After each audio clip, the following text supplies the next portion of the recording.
Many claim Jesus is our Sabbath, but is that biblical truth or dangerous tradition? Millions today echo a popular phrase, Jesus is our Sabbath. It sounds spiritual, it sounds Christ-centered. But here's the piercing question.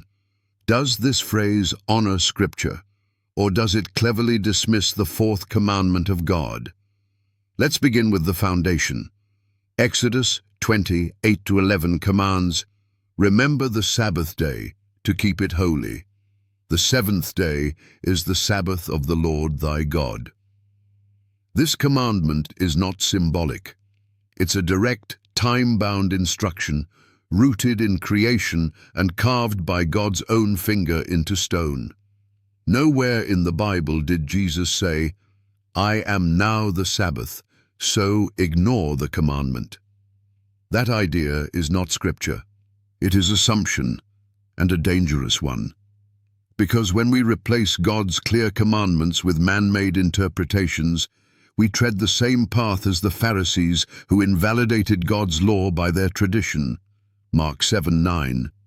Jesus did say in Matthew 11:28, "Come unto me, and I will give you rest." Yes, Jesus gives us spiritual rest from sin, peace for our souls.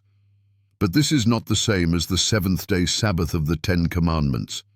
One is about salvation, the other is about obedience. Blurring the two is like saying, Jesus is my honesty, so I don't need to keep the commandment not to lie. Absurd, right? When Jesus walked this earth, he didn't break the Sabbath, he defended it. Luke 4:16 says, "And as his custom was, he went into the synagogue on the Sabbath day." If Jesus were our new Sabbath, why would he still observe the day? Why would his disciples in Acts 13:42-44 still preach to Gentiles on the Sabbath long after his resurrection?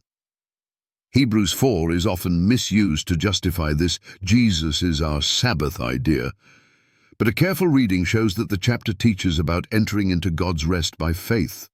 And yet verse 9 clearly says, "There remaineth therefore a rest," Greek, sabbatismos, "to the people of God."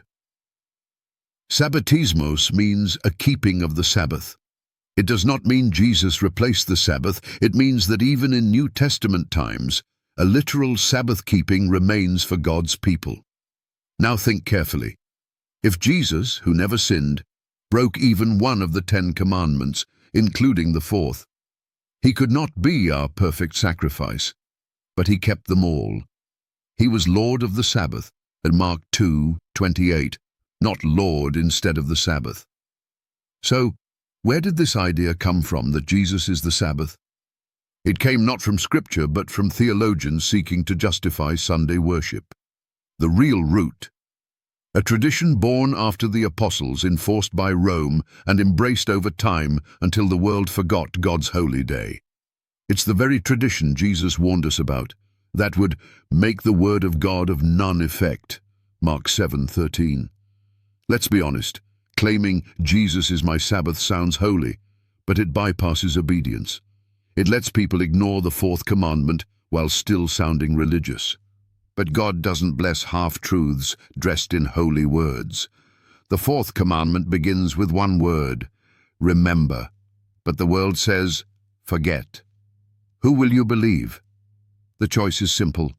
Will you obey God's written word, or follow a clever phrase that replaces truth with tradition? Isaiah 58:13-14 says, "If you turn your foot away from breaking the Sabbath and honor it, then you will delight in the Lord." Jesus didn't abolish the Sabbath. He lived it, honored it, and invites you to do the same, not because you're saved by the law, but because you love the Lord of the law.